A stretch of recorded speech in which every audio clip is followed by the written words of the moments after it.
warahmatullahi wabarakatuh. Perkenalkan, nama saya Linda Prani dari Prodi Pendidikan Guru Madrasah Ibtidaiyah semester 6. Di sini saya membuat video untuk memenuhi mata kuliah kewirausahaan dengan dosen pengampu Ibu Dwi Nuraini Dahlan MPD. Di sini saya akan menjelaskan apa itu merek atau brand.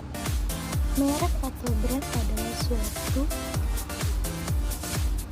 tanda atau lambang yang terdiri dari nama, istilah, gambar, logo, lambang, desain, atau kombinasi dari semua itu ditunjukkan untuk mengidentifikasi, mendefinisi, atau memberikan identitas kepada suatu barang atau layanan jasa, suatu penjual, serta membedakan dengan pesaing. Merek juga merupakan suatu tanda pengenal dalam kegiatan perdagangan barang atau jasa yang sejenis dan sekaligus merupakan jaminan mutunya bila dibandingkan dengan produk barang atau jasa sejenisnya yang dibuat pihak lain. Merek mengandung janji perusahaan untuk konsisten memberikan ciri manfaat dan jasa tertentu kepada pembeli. Menurut Alma 2007, merek adalah suatu tanda atau simbol yang memberikan identitas suatu barang atau jasa tertentu yang dapat berupa gambar-gambar, yang berupa kata-kata, gambar, atau kombinasi keduanya. Adapun bagian-bagian merek menurut Kotler dan Claire 2009, suatu merek umumnya terdiri dari beberapa bagian, yaitu yang pertama, nama merek atau brand merek, yang kedua, tanda merek atau brand merek, yang ketiga tanda merek dagang disebut trademark atau trademark, yang keempat hak cipta atau copyright. Adapun fungsi dan manfaat merek berfungsi untuk memberikan identitas pada barang atau jasa dan berfungsi menjamin kualitas suatu barang dan jasa bagi konsumen. Merek juga berfungsi sebagai pembeda dan produk barang atau jasa yang dibuat oleh seseorang atau badan hukum dengan produk barang atau jasa dibuat oleh seseorang atau badan hukum lain. Menurut Saidin 2004, fungsi merek antara lain adalah sebagai berikut. Yang pertama, fungsi indikator sumber.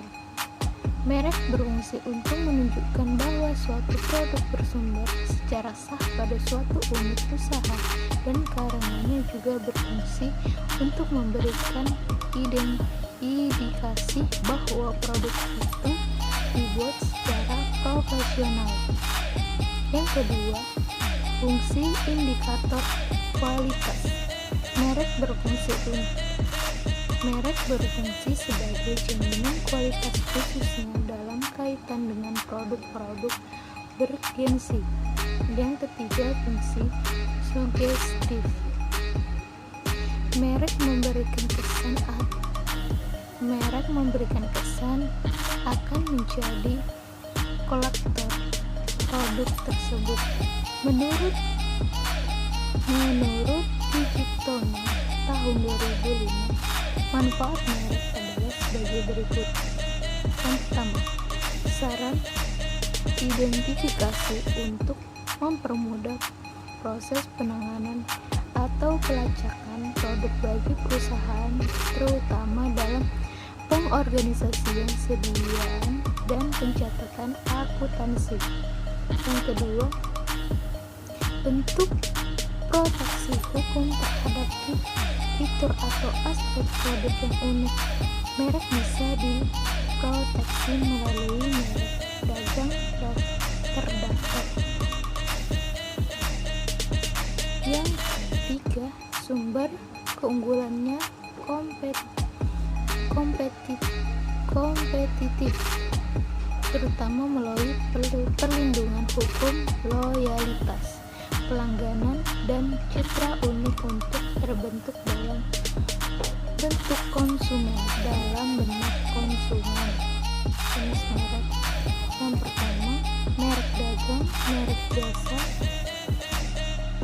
merek kolektif,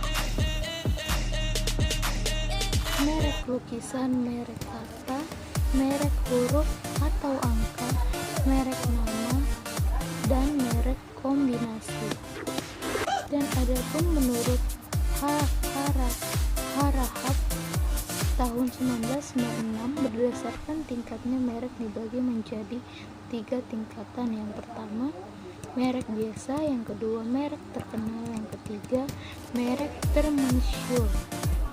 Adapun tahap perkembangan merek menurut Rangkuti tahun 2008, sebuah merek biasanya mengalami beberapa fase atau tahap perkembangan, yaitu sebagai berikut. Yang pertama, produk yang tidak memiliki merek. Yang kedua, merek yang dipakai sebagai referensi. Yang ketiga, merek sebagai personality. Yang terakhir, yang keempat, merek sebagai simbol. Yang terakhir, merek sebagai sebuah perusahaan.